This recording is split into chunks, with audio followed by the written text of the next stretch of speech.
जय हिंद दोस्तों, मैं मार्केश सर और मैं आप सभी का top math GS classes channel में स्वागत करता हूं, इस उम्मीद के साथ कि आप लोग ठीक होंगे, कुशल मंगल होंगे और अच्छे से तैयारी कर रहे होंगे। ठीक है दोस्तों, तो आज का हमारा जो टॉपिक है रेलवे एनटीपीसी ग्रुप डी के लिए जो मुख्य है, उसके लिए आज हम लोग डिस्कस करने वाले हैं पृथ्वी की गतियाँ।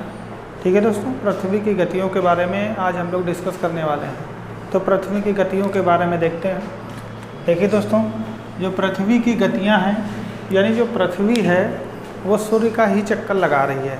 ये आप लोग तो जानते ही हैं, पृथ्वी जो है वो सूर्य का चक्कर लगा रही है और वो दो प्रकार से गति कर रही है, एक दैनिक गति, एक वार्षिक गति। यानी जो डेली हिसाब से घूम रही है उसे दैनिक गति कहते हैं, जो एक वर्ष में चक्कर लगा रही है उसे वार्षिक गति कहते हैं। ठीक है दोस्तों, तो ये आने वाले एनटीपीसी एग्ज़ाम के लिए बहुत इम्पोर्टेंट है, इसलिए मेहनत करते रहिए और मेहनत से लगातार मेहनत करिए। एग्ज़ाम में ऐसा कोई क्वेश्चन नहीं आना चाहिए जो आपको आता ना हो, इसलिए मेहनत के साथ वीडियो देखिए और अपने दोस्तों में शेयर करिए।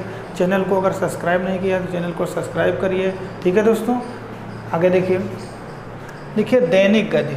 पृथ्वी दो प्रकार से घूर्णन करती है।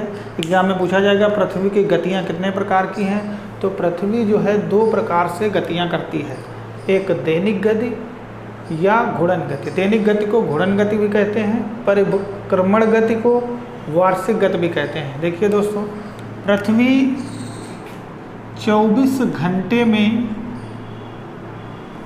जो अपने अक्ष पर घूमती है, पृथ्वी 24 घंटे में जो अपने अक्ष पर घूमती है उसे दैनिक गति कहते हैं। पृथ्वी अपने अक्ष पर जो 24 घंटे में घूमती है या घूर्णन करती है उसे दैनिक गति कहते हैं। ठीक है, इसके कारण रात और दिन होते हैं या दिन और रात होते हैं। ठीक है दोस्तों, दिन रात किसके कारण होते हैं? पृथ्वी के दैनिक गति और घूर्णन गति के कारण दिन रात होते हैं। एग्जाम में पूछा जाएगा दिन रात किसके कारण होते हैं, तो आप आंसर दे देंगे पृथ्वी की दैनिक गति या घूर्णन गति के कारण दिन और रात होते हैं। ठीक है दोस्तों, 24 घंटे में पृथ्वी घूर्णन करती है। आगे देखिए, दूसरा है परिक्रमण या वार्षिक गति। ठीक है दोस्तों, 365 दिन 6 घंटे में पृथ्वी, ठीक है, 365 दिन 6 घंटे में। देखिए आपको पता ही होगा कि जो सूर्य है इसके चक्कर जो है वो पृथ्वी लगा रही है। ठीक है दोस्तों, जो सूर्य है इसके चक्कर कौन लगा रही है? इस आकार में पृथ्वी लगा रही है। यहाँ पे भी पृथ्वी है और यहाँ पे भी क्या है? पृथ्वी है। सूर्य के चक्कर कौन लगा रही है? पृथ्वी लगा रही है। ठीक है दोस्तों, तो 365 दिन 6 घंटे में पृथ्वी सूर्य का चक्कर लगा देती है। इसे हम लोग क्या कहते हैं? वार्षिक गति या परिक्रमण गति कहते हैं। इसके कारण क्या होती हैं? इसके कारण ऋतु परिवर्तन होता है। ठीक है दोस्तों, क्या होता है? ऋतु परिवर्तन, यानी वार्षिक गति के कारण ऋतु परिवर्तन होता है और दिन रात होने की जो परिक्रमा चल रही है वो घूर्णन या दैनिक गति के कारण होती है, पृथ्वी की घूर्णन गति के कारण। पृथ्वी जानते ही सूर्य का चक्कर लगा रही है। ठीक है, तो देखिए ध्यान से, तो ये तो हो गई दो गतियाँ, पृथ्वी की गतियाँ। पृथ्वी कितनी गतियाँ हैं? दो गतियाँ हैं। दैनिक गति जो 24 घंटे में पृथ्वी घूमती है जिससे दिन और रात होते हैं। दूसरी जो गति है वो परिक्रमण गति या वार्षिक गति है, ये 365 दिन 6 घंटे में लगाती है। इससे क्या होता है? ऋतु परिवर्तन, यानी मौसम चेंज होता है, कभी ठंडी होती है कभी गर्मी होती है। ठीक है दोस्तों, तो ध्यान दीजिए। आगे देखिए, पृथ्वी जो इस आकार में घूमती है, यहाँ से भी क्वेश्चन बहुत ज़्यादा आते हैं। हमने बताया था कि देखिए कहीं कहीं पृथ्वी की दूरी जो है वो बिल्कुल न्यूनतम है। न्यूनतम का मतलब बहुत कम है, और कहीं कहीं क्या है? बहुत ज़्यादा दूरी है। तो यहाँ से भी क्वेश्चन बनते हैं कि पृथ्वी की न्यूनतम दूरी कितनी होती है। तो देखिए पृथ्वी की जो न्यूनतम दूरी है हमने बताया भी था 14.70 करोड़ होती है, और अधिकतम दूरी 15.21 करोड़ है। ठीक है दोस्तों, सूर्य से पृथ्वी की अधिकतम दूरी कितनी है?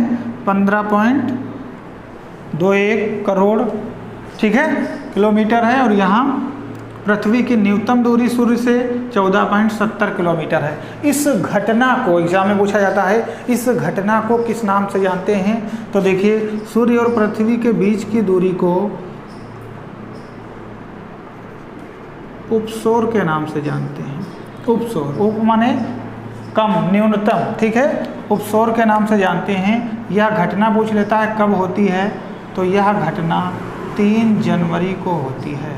यानी पृथ्वी और सूर्य की न्यूनतम या सबसे कम दूरी 3 जनवरी को होती है, इसे उपसौर कहा जाता है। ये दूरी कितनी होती है? 14.70 करोड़। ये भी एग्जाम में पूछ लिया जाता है, ठीक है दोस्तों। आगे देखिए, सूर्य से पृथ्वी की अधिकतम दूरी अपसौर कहलाती है। अधिकतम दूरी अपसौर कहलाती है, यह 4 जुलाई को होती है। तो ये भी पूछ लिया जाता है कि 4 जुलाई को क्या होता है, तो 4 जुलाई को सूर्य और पृथ्वी की अधिकतम दूरी होती है, जिसे अपसौर कहा जाता है। अपसौर, अधिकतम दूरी सूर्य से पृथ्वी की, और न्यूनतम दूरी क्या कहलाती है? उपसौर कहलाती है। उप माने थोड़ा, अप माने ज़्यादा। तो ज़्यादा दूरी 4 जुलाई को, न्यूनतम दूरी 3 जनवरी को होती है। अभी एग्जाम में पूछ लिया जाता है। फिर यहाँ पे देखिए 14.98, ये पृथ्वी की क्या है? औसत दूरी है। ये दूरी भी पूछ ली जाती है कि पृथ्वी और सूर्य के बीच औसत दूरी कितनी होती है, ठीक है, 14.98 करोड़, ठीक है दोस्तों। इस दूरी को एक खगोलीय दूरी कहा जाता है। इस दूरी को क्या कहते हैं? एक खगोलीय दूरी कहा जाता है, ठीक है दोस्तों। तो ध्यान रखिएगा कि दैनिक गति या घूर्णन गति के कारण दिन रात होते हैं, परिक्रमण गति और वार्षिक गति के कारण ऋतु परिवर्तन, मौसम बदलता है। और देखिए, जब पृथ्वी सूर्य के चारों ओर चक्कर लगाती है तो कभी कम दूरी होती है और कभी क्या होती है? अधिक दूरी होती है। कम दूरी को उपसौर कहा जाता है, एग्जाम में पूछा जाता है, ये 3 जनवरी को होता है। और अधिकतम दूरी को अपसौर कहा जाता है, ये 4 जुलाई को होता है। और पृथ्वी की जो औसत दूरी है वो 14.98 करोड़ है, ठीक है दोस्तों। ये एक खगोलीय दूरी बोली जाती है। तो ध्यान रखिएगा, इधर ध्यान दीजिए ज़रा थोड़ा सा आगे।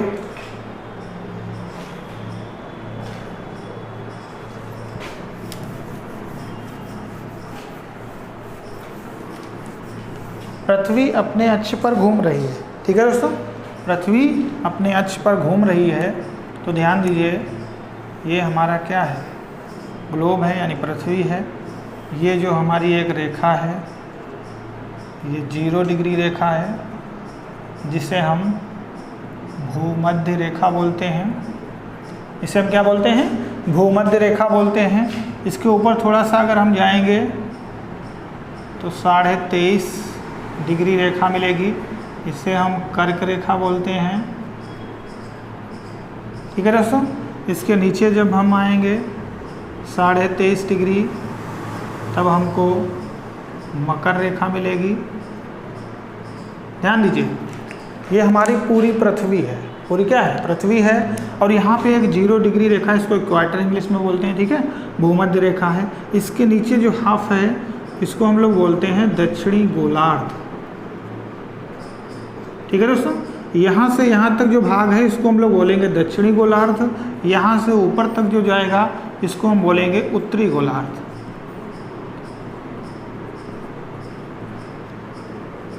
ठीक है दोस्तों। ऊपर वाले भाग को उत्तरी गोलार्ध और नीचे वाले भाग को दक्षिणी गोलार्ध बोलते हैं, ठीक है दोस्तों। ये भी एग्जाम में क्या है? पूछा जाता है। पूछा जाता है कि पृथ्वी का व्यास, एग्जाम में कई बार पूछा गया है क्वेश्चन, हर एग्जाम में लेखपाल वीडियो, ठीक है दोस्तों। आने वाले अदर स्टेट एग्जाम में भी पूछा जाता है। आगे देखिए, ये हमारा क्या है? भूमध्य रेखा है, ठीक है। भूमध्य रेखा का दूसरा नाम है विषुवत रेखा, ठीक है, इसको विषुवत रेखा भी कहा जाता है। और ये हमारे यहाँ पे क्या है? ध्रुव है। ये क्या है? ध्रुव हैं।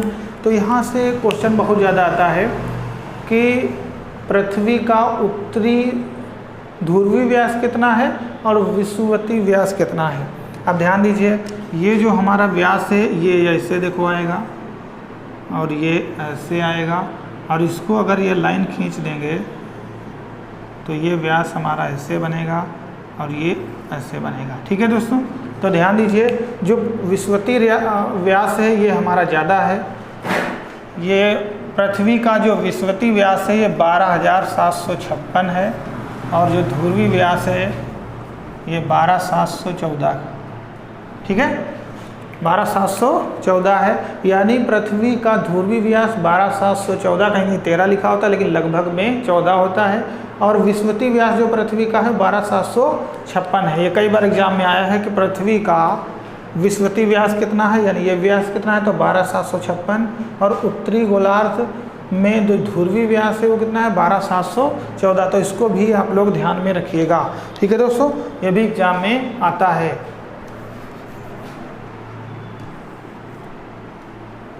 आगे देखिए दोस्तों, ये हमारा क्या है, ये सूर्य है।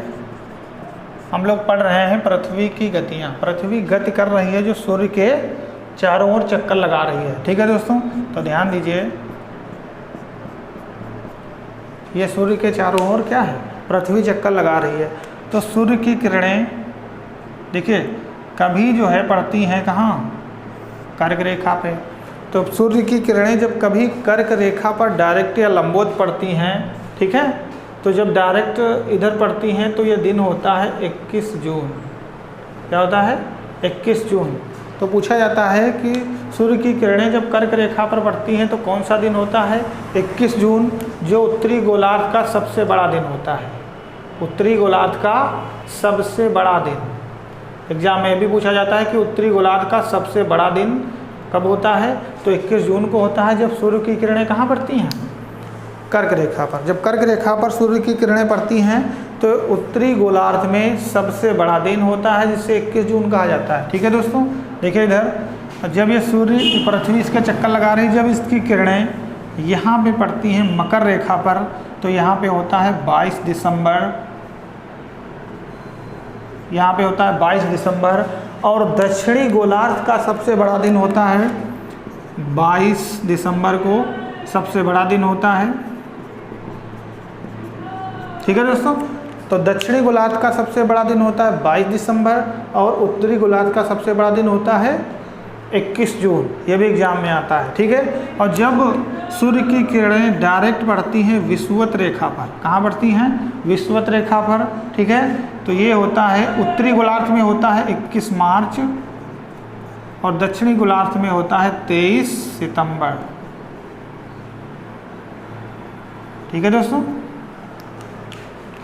उत्तरी गोलार्ध में 21 मार्च और दक्षिणी गोलार्ध में 23 सितंबर होता है। इस दिन संपूर्ण पृथ्वी पर, ठीक है, संपूर्ण पृथ्वी पर दिन और रात बराबर होते हैं।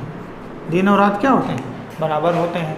तो एग्जाम में क्वेश्चन देखिए यहाँ पे कैसे बनेगा कि पृथ्वी अपने अक्ष पर झुकी कितना है, 23.5 डिग्री। देखिए दोनों एंगलों में कितना झुकी हुई है, 23.5 डिग्री झुकी हुई है। और ठीक है दोस्तों, उत्तरी गोलार्ध का सबसे बड़ा दिन 21 जून को होता है, जब सूर्य की किरणें कर्क रेखा पर पड़ती हैं तो 21 जून को सबसे बड़ा दिन होता है। और जब सूर्य की किरणें मकर रेखा पर पड़ती हैं तो 22 दिसंबर को दक्षिणी गोलार्ध का सबसे बड़ा दिन होता है। और जब सूर्य की किरणें विषुवत रेखा या भूमध्य रेखा पर पड़ती हैं तो उत्तरी गोलार्ध में 21 मार्च और दक्षिणी में 23 सितंबर, यानी 21 और 23 सितंबर को दिन और रात क्या होते हैं, बराबर होते हैं। ठीक है, एक समान होते हैं। जितने बड़ा दिन होता है उतनी बड़ी रात होती है। अगर 8 घंटे का दिन है तो 8 घंटे की क्या होगी, रात होगी। अगर 12 घंटे का दिन है तो 12 घंटे की रात होगी। 20 घंटे का दिन है तो 20 घंटे की रात होगी। ठीक है दोस्तों, तो दिन दैनिक गति घूर्णन गति इससे पहले हम लोगों ने पढ़ लिया था। 24 घंटे का जो होता है, इसके कारण दिन रात होते हैं। तो इस वीडियो को जो है दैनिक गति है, घूर्णन गति है, ठीक है, इसको 1 से 2 बार देख लीजिएगा, अपने दोस्तों में शेयर भी करिएगा। ठीक है दोस्तों, और चैनल को सब्सक्राइब करिए, लाइक करिए, कमेंट करके बताइए ये वीडियो हमारा कैसा लगा दोस्तों। ठीक है, आज के लिए इतना ही। Good day.